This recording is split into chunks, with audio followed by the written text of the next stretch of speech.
हिसाब से खरीदेगी, 3100 रुपए के हिसाब से।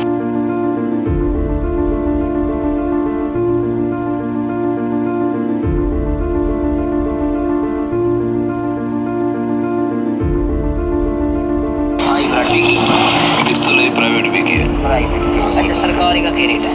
पता नहीं, मैंने 2320 है। 5 रुपये होगा। ऐसे कितने की बिकी, क्या रेट लगे? पता नहीं क्या रेट लग पड़े थे। मेरी चीज ले रहा तो बिकी तो फिर मैं तो भी आया था 2170 में कहीं ना कहीं 202 का घाटा है। नमस्कार साथियों, कैथल और हरियाणा का किसान, आड़ती, मजदूर धान खरीद में धांधली, कुप्रबंधन और बेकायदगी उनसे आज पूरे हरियाणा में उत्पीड़ित है। न तो भाजपा सरकार धान की खरीद कर रही, न किसान को न्यूनतम समर्थन मूल्य यानी एमएसपी मिल रहा। हज़ारों करोड़ रुपए का नुकसान हरियाणा का किसान और खेत मजदूर झेल रहा है। 3100 रुपये प्रति क्विंटल 8 अक्टूबर के बाद धान की खरीद का वादा मौजूदा मुख्यमंत्री श्रीमान नायब सैनी ने किया था, इसीलिए मैंने उनका वीडियो पहले आपको दिखाया और इसकी मैं एक प्रतिलिपि आपको भेज रहा हूं। पर आज पूर्व घोषित 2320 रुपये प्रति क्विंटल का एमएसपी भी नहीं मिल रहा और किसान 2000 और 2100 रुपये प्रति क्विंटल पर कैथल सहित पूरी मंडियों के अंदर आज धान बेचने को, लूटने और पिटने को मजबूर है।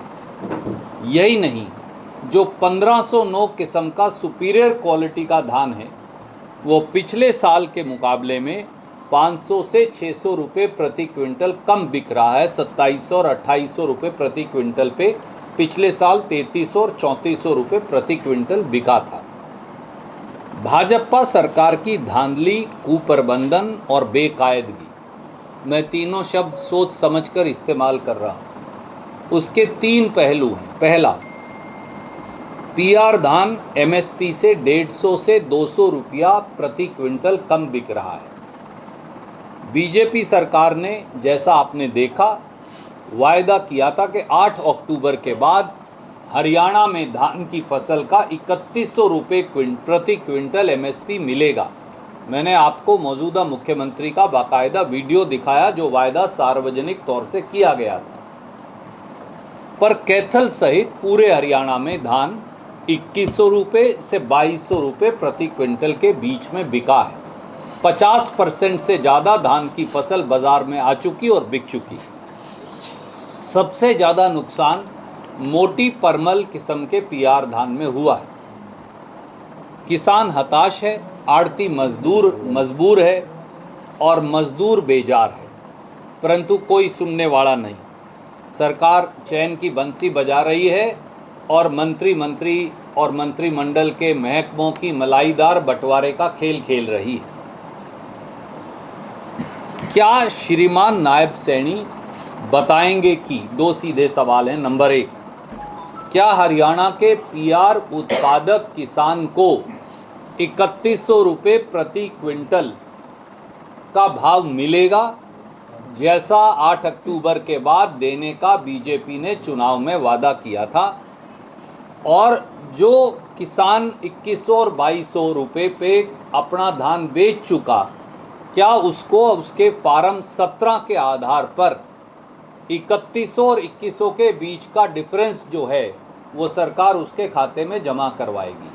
दूसरी बात, 10 दिन या उससे भी अधिक से अधिकतर मंडियों में कैथल सहित उठान नहीं हो रहा, किसान का भुगतान नहीं हो रहा, आड़ती को आड़त नहीं मिल रही।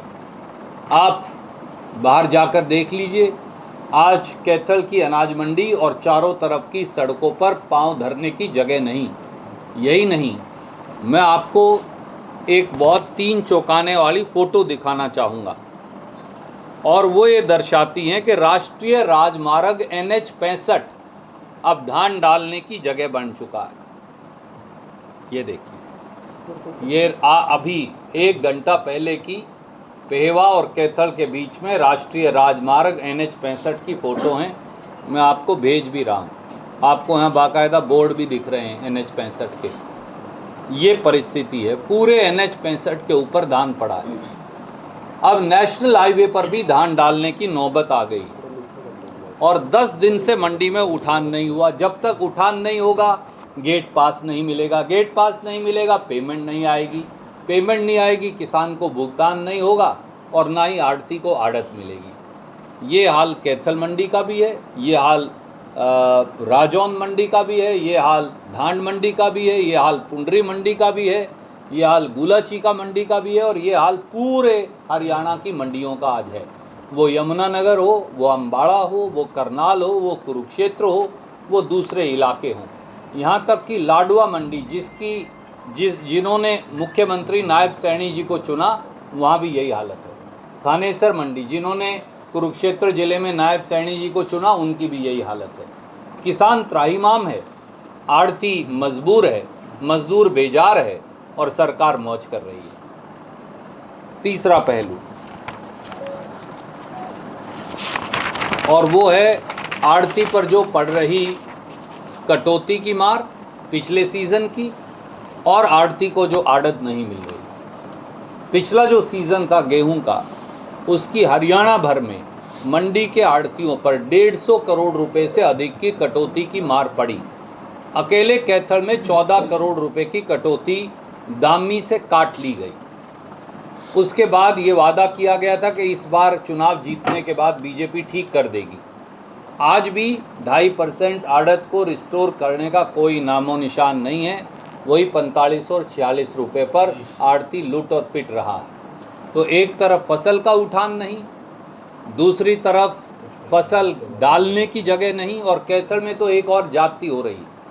अगर आप बाहर, अब यहाँ सर पे तो डाल नहीं सकते धान को, आप देख सकते हैं। अगर किसी के पास किसान आ गया आड़ती के पास और उसने सड़क पे डाल ली तो 3 लाइसेंस कैंसिल कर दिए गए और 15 से अधिक आड़तियों को नोटिस दे दिए गए। सरकार के पास जब जगह ही नहीं धान डालने की, जब नेशनल हाईवे 65 पर भी धान पड़ा है, तो आड़ती का कसूर क्या है उसमें? क्योंकि सरकारी एजेंसियां ना खरीद कर रही ना उठान कर रही। कसूर सरकार का, सजा आड़ती को। ये एक नया धंधा चला रखा है बीजेपी की सरकार ने। कसूर सरकार का और सजा आड़ती को मिलने लग रही है। क्यों? कहाँ डालें? यहाँ डाल सकते हैं, अपने सर पर रखकर धान बेच सकते हैं क्या? जब जगह ही नहीं है तो सड़क पर डालना पड़ेगा। वो NH 65 पर डाल तो रखा है, आपको मैंने बाकायदा फ़ोटो दिखाई। तो ऐसे में हमारी मांग है कि बीजेपी सरकार अपनी कुंभकर्णी नींद से जागे, जश्न के माहौल से बाहर आए और किसान को 3100 रुपया प्रति क्विंटल धान की कीमत दे और जिस किसान ने 150 और 200 रुपये क्विंटल के नुकसान पर बेच चुका है PR धान जो है, वो उसको भी फार्म 17 के आधार पर बाकायदा बाकी पैसा बकाया जो है डिफरेंस वो उसके खाते में जमा कराया जाए। आड़ती की 2.5% आड़त रिस्टोर हो और पूरे हरियाणा में कहीं भी अगर धान डालने की ज़रूरत हो तो बाकायदा सड़कों का ट्रैफिक अगर बंद करना पड़े एक तरफ का, तो उसे बंद करके उसे टेम्परेरी फंड और मार्केट कमेटी घोषित किया जाए, क्योंकि नहीं तो कहाँ डालेंगे। कैथल की अनाज मंडी का तो कई गुना नुकसान हो गया। 40% धान आया ही नहीं हमारी मंडी में, बाहर जाके कई दूसरी मंडियों में बेच दिया गया। नुकसान किसका हुआ? सबसे पहले तो किसान का हुआ, ट्रांसपोर्टेशन लगी, डीजल लगा। दूसरा आड़ती का हुआ, अगर उसके पास धान आएगा ही नहीं तो वो आड़त कैसे लेगा, जो उसे पहले ही 2.5% से 45-46 रुपया कर दिए प्रति क्विंटल, अब उसे वो भी नहीं मिल रही। मजदूर का क्या होगा, झराई वाले का क्या होगा, तुलाई वाले का क्या होगा, मुनीम का क्या होगा? सबके पेट पर बीजेपी लात मार रही है और ये बजाय इस पर गौर करने के बीजेपी की सरकार जो है वो पोर्टफोलियो खेल रही है। पूरा बहुमत है, सरकार बनानी चाहिए थी, परंतु कभी दिल्ली बुला लेते हैं, कभी चंडीगढ़ बुला लेते हैं, कभी मुहूर्त निकलवा लेते हैं, कभी मंत्री की लिस्ट बना लेते हैं, कभी फाड़ देते हैं, कभी पोर्टफोलियो बांट रहे हैं। एक दूसरे से जूतम पजार हो रही है, लोग मर रहे हैं। तो हमारा ये कहना है कि भाजपा जान ले कि चुनाव जीतने का मतलब ये नहीं है कि वो किसान, आड़ती और मजदूर का शोषण कर सकें। राजधर्म याद दिलाना भी और राजधर्म के लिए लड़ाई लड़ना भी की अनुपालना के लिए हम ये करते रहेंगे। कोई सवाल आप पूछना चाहें तो आपका स्वागत है। नमी जांच करता है तो मशीन 23-24 बताती है, फिर ये दोबारा करवाते हैं, इसमें हरा आती है। ऐसा है, इनकी मशीनें त्रुटिपूर्ण हैं और जानबूझकर है मैं इल्ज़ाम लगाता हूँ। किसान और आड़ती की लूट का धंधा है ये। आप मुझे बताइए, जब दो अलग अलग मशीनें अलग अलग नमी की मात्रा बता रही हैं तो सच्ची कौन सी है और इसके लिए किसकी जवाबदेही और जिम्मेवारी है? आप स्टैंडर्डाइज नमी मानक की मशीनें क्यों नहीं बना सकते? और अगर दो मशीन अलग अलग बताती हैं तो जो किसान के हक में है, आड़ती के हक में है नमी की मात्रा, वो मानी जानी चाहिए, परंतु ऐसा नहीं हो रहा। और ये भी एक खरीद ना होने का एक कारण बहाना बनाया जा रहा है। आइडिया केवल ये है, ये चाहते हैं कि किसान की फसल एमएसपी पर भी ना बिके 2320 के, और ये उसे 2000 और 2100 रुपये बिकवा कर ये धांधली कर रहे हैं। एक बहुत बड़ा घोटाला है, हज़ारों करोड़ का, जो हरियाणा के किसान के साथ हो रहा है। नमी के नाम पर भी, कीमत के नाम पर भी, खरीद के नाम पर भी, उठान के नाम पर भी, पेमेंट के नाम पर भी, ये सब उसके जुड़े हुए पहलू। रणदीप जी, अब किसान कहाँ जाए? कल लीलाराम का भी बयान आया था कि जो किसान है वो आदित्य सुरजेवाला के पास पहुंचे तो उन्होंने कहा कि पापा नहीं है, तो उनके ऐसा है, पापा लीलाराम जी चुनाव हार गए, वो ये बात पचा नहीं पा रहे। मैं उनसे आग्रह करूंगा कि हार को स्वीकार करना चाहिए। जब मैं चुनाव हारा था केवल 567 वोट से, मैंने सर झुकाकर जनता का जनादेश माना था। वो कैथल के लोगों को कितनी बार और अपमानित करेंगे? वैसे भी अब उनकी रिटायरमेंट का समय आ चुका है, तो इसलिए लोगों को अपमानित, जनादेश को अपमानित करना बंद करें। और लड़ाई लड़नी है तो जाकर नायब सैनी जी से लड़ें। खरीद किसने करनी है? सरकार ने करनी है कि कांग्रेस पार्टी ने करनी है? लोगों ने जिनको जनादेश दिया है, अगर कांग्रेस की सरकार होती, लोग पूरे हरियाणा में कांग्रेस की सरकार चुनते तो 3 दिन में मंडी का उठान हो जाता। मैंने वादा किया था, आदित्य सुरजेवाला ने वादा किया था, वो वादा पूरा होता।